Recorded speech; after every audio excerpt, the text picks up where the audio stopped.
nila, ang sining daw namin sa totoong buhay.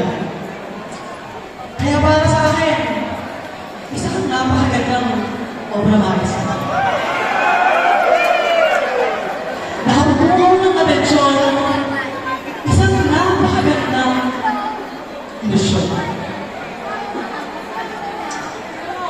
Na ano mo ay ginawa para magnangin ang sino mang anino.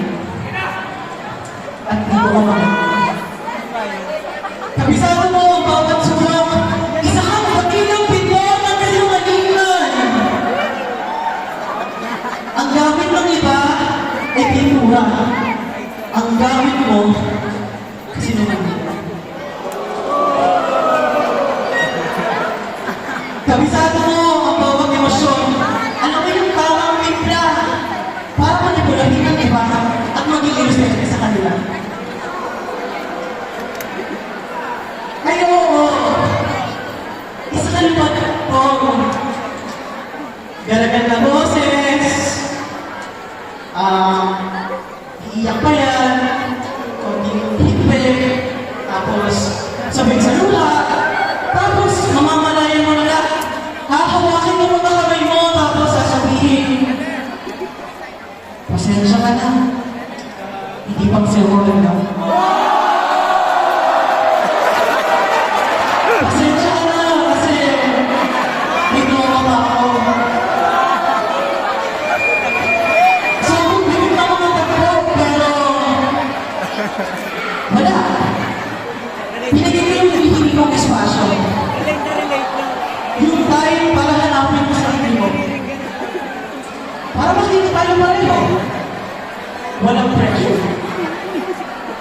Pero basura! Basura talaga. Hindi mo ba nabubulong pero nangangamay na? Mabuti mo yung mga artista. Pagkatapos ng palabas, inaaman sa lahat na nagpapakapat sila. Pero ikaw, grabe. Ginawa mo ng mantra. Kaya sige, tapusin na natin ang mga ilusyon mo. Bumusan mo na ang aking mga mata. Hindi na hindi pagkakit mo. Kasi bakit? Sobrang bilis. Sobrang bilis naman ang pag-filo mo.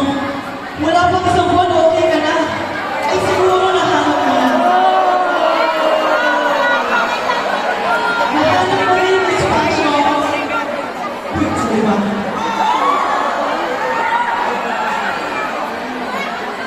Nahanap mo na yung hinahanap mong espasyo.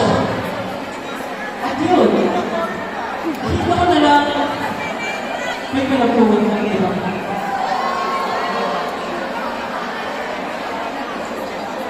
Grabe. Beautiful wonder ko yung nahanap ko. May instant healing.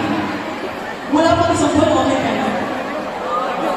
Asan doon yung tinatawag natin 3-month rule? Pero, ano mo nga naman? Sadyang, ginagawa pagkakataon. Pero hindi mo iwasan isipin. Bakit nagpa-practice na kayo habang nag-uusap na tayo? Kaya mabilis naman yung sugat. Kasi meron ng bali kahit wala pang sugat. Hindi yung mga nurse nagkakabahan sa inyo dahil sa sobrang advance. Tapos, tatawagin nyo unexpected plot twist. Matanong ko lang, meron ba unexpected plot twist na nangyari overnight? Meron bang nakalimutan ka lang isang gabi, pinabukasan, wala nang kialam? Ang kadalasan nangyayari. Pero, ang tawag ko si John ay overnight. Hindi mo ba pinipinawan ng kamay mo? Nakakapit ka sa iba. Yung naghihintay ka na ng pagkakataon para mukhang pinisente iniwanan mo na ako. Ginawa mo akong meeting siya. Habang hinihintay yung susunod mong sasakyan.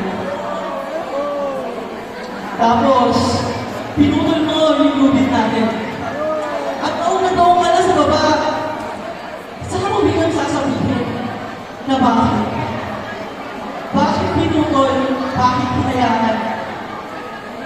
Pero ang tanong ko, bakit ka umiyak kung ikaw yung sumaksak?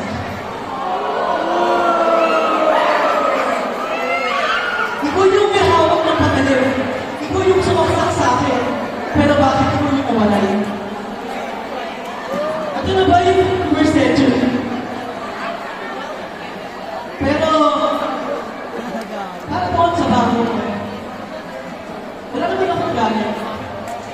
Siguro hindi na rin alam. Walang ideya na pwede ang ganang na sa sanayin pagsawa at tumingin ng espasyo, hihingi at hindi siya para doon sa bago.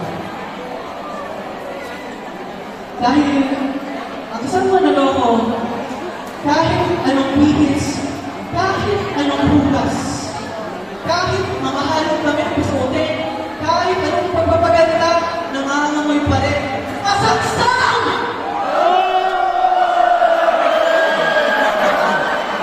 Dahil, hindi matan yan. Hindi mo makakita. Kumbaga, ito ang tinatawag nilang masterpiece. Kaya sige, ito ang katotohanan. Isang masigabong palakpakan para sa mga tulad niyang dakilang pintor ng sinungalingan.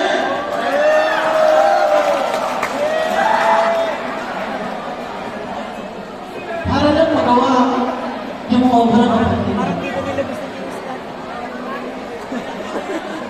Pero, tapos na ako sa'yo.